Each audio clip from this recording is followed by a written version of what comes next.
Hi, parents. I'm Deacon John Wilson, the Education Enrichment Director for West Angeles Church, with some low cost or reduced cost, I should say, selective private cost alternatives.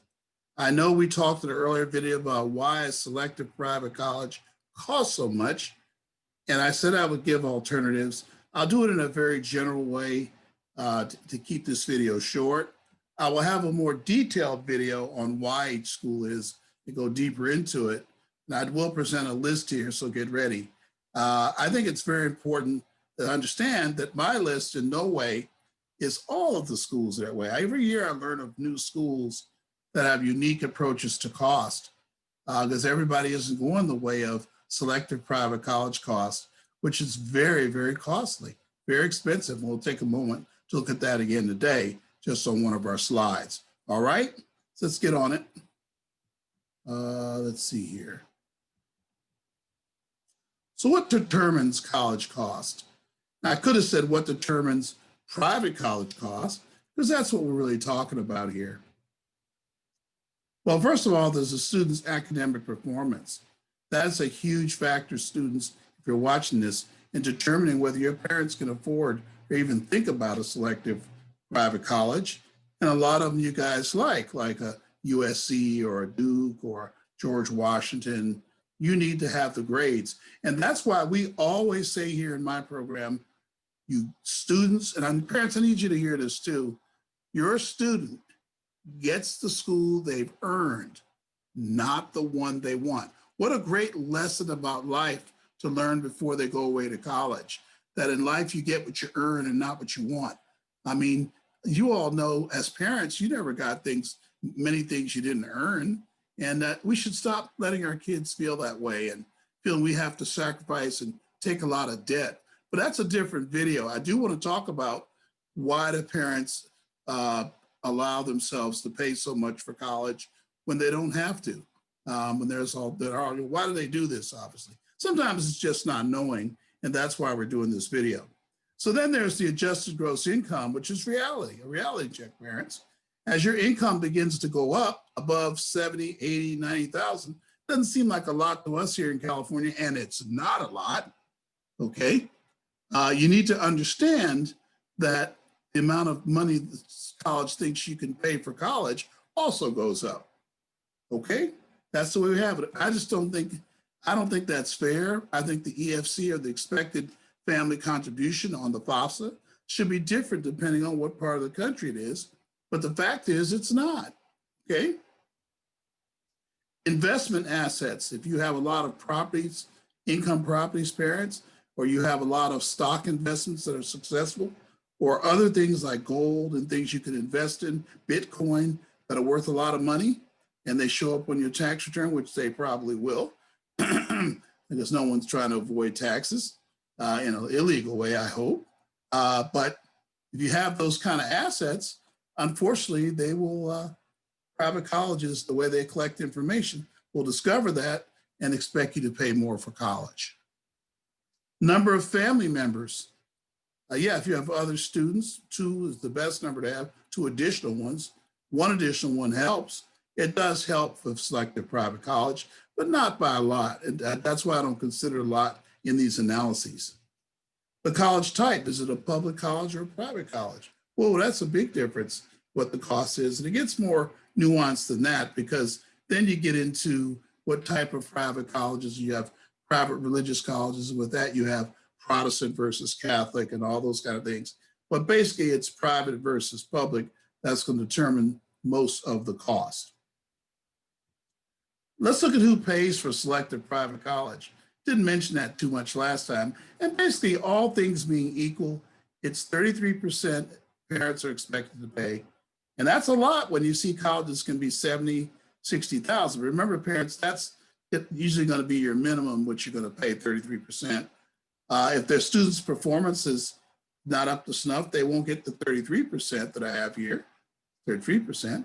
And then the need basis, if that isn't so much, the parent part could increase as these 2 areas decrease. Of course, if the student academic performance increases, then the part that the parent pays goes down. There we go back to those students' grades and their performance in high school, right? By the way, we're generally talking about GPAs of 3.5 to 3.7 and SAT scores of 1100 to 1250 for the class of 2021 if they bring the SAT back. If they don't, then the GPA is probably about the same.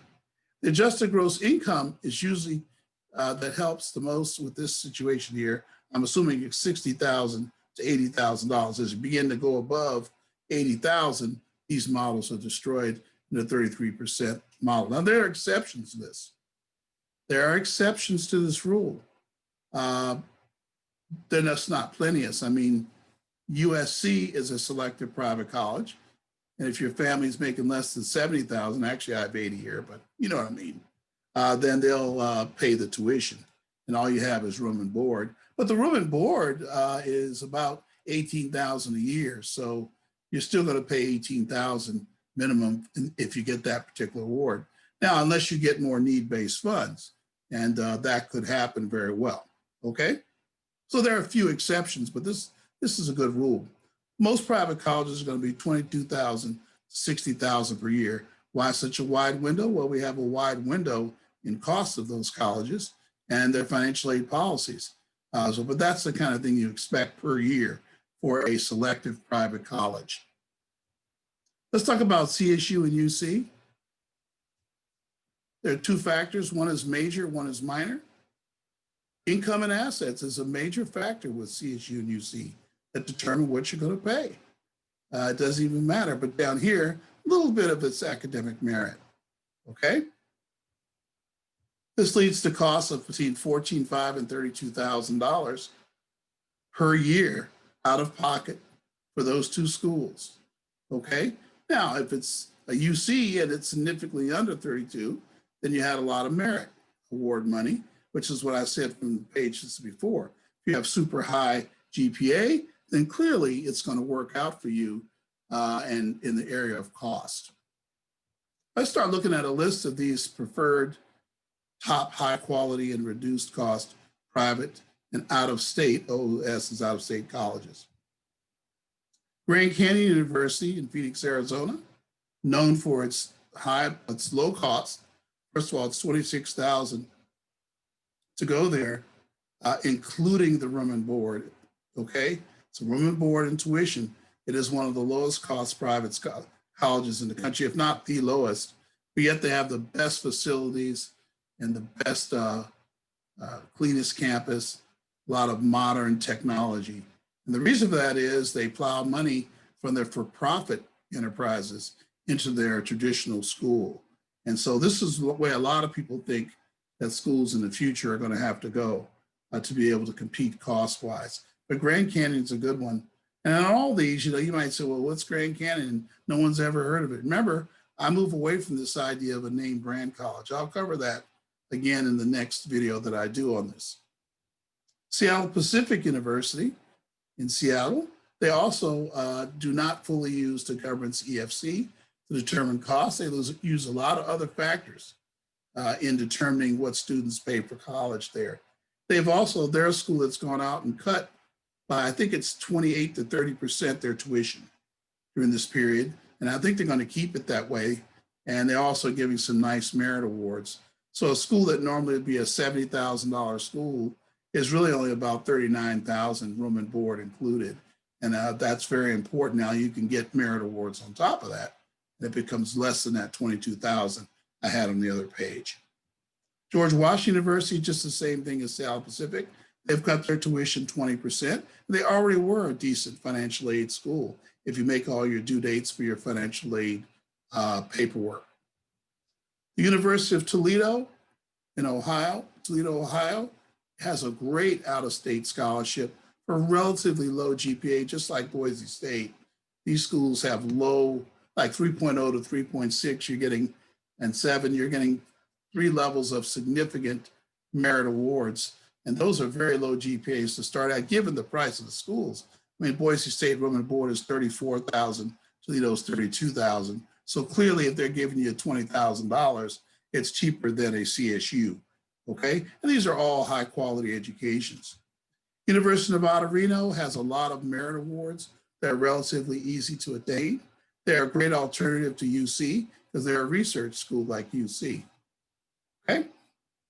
And then finally, the University of San Diego is a private college that, again, for minority students, because they have a strategic plan to have more, will factor it into their determination of the kind of merit awards that your student will get. So we like University of San Diego. Please note the name, it's University of San Diego. As we have UC San Diego, we have San Diego State.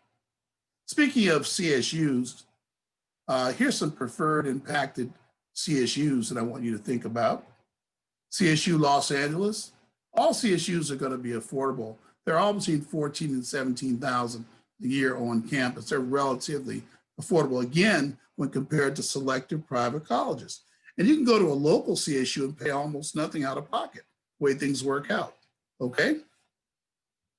CSU Long Beach, these are both local schools, but they're impacted, which means you have to have a higher GPA to get in if you're a student. San Diego State, which is quite impacted, and CSU Poly San Luis Obispo, these are our preferred impacted CSUs. How about our lesser impacted CSUs that we prefer? CSU Bakersfield. My students who go there come out and have great careers, so I've got to mention them. They're dollar for dollar the lowest cost CSU, the best value, because their room and board, that school is running about, I think it's 11,000. So that's 6,000 in tuitions. You're running about 17,500 a year, 18,000. If you get a really nice dorm, you can go to 20,000. That's very good for a state school, and your student will get about some federal aid possibilities. They're federal loans if you can't qualify for anything else. But it's still going to be way cheaper, even without the loans, than a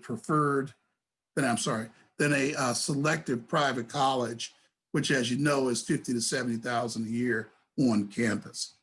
Sacramento State University, CSU San Bernardino, one of our favorites, Sonoma State University, with whom we have great connection with. We know the campus extremely well. We visit there a lot. Hope you'll have a student if they're doing CSU. And every student should apply to a CSU, at least one. They would have great experiences developing their careers at Sonoma State as well. Well, parents, I hope that helps. I hope that helps you when you're thinking about what colleges you should be considering. I pray that you consider your options carefully, and that you think about your retirement, the type of economy we're going to be in with COVID. Now that we've had the elections, there's going to be some economic uncertainty for a minute or two. You really want to think about it, taking on a lot of debt in fall 2021 and even 2022 if you're a 10th grade parent. Well, God bless you. Actually, 2023, I should say, if you're 10th grade parents. God bless you, parents. I hope that helps you. Bye-bye.